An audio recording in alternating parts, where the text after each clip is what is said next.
How to fix photos disappearing in Realme 13.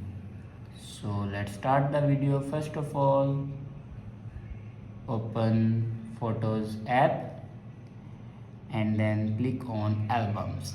Now scroll down and here you can see the option recently deleted. Now click on it. Now here you can recover your deleted photos or videos.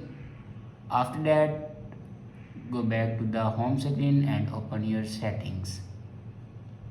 In settings, scroll down and here you can see the option apps. Now click on apps and then click on app management.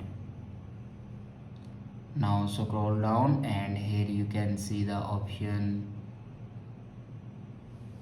photos. Now click on it and then click on storage usage. Now here you can clear the cache memory of your Photos app. After clear the cache memory, then go back to your home screen and restart your device. For restart your device, press and hold power button and then swipe up to restart your device. After doing these steps, your problem will be fixed. I hope this video is helpful for you. Thanks for watching.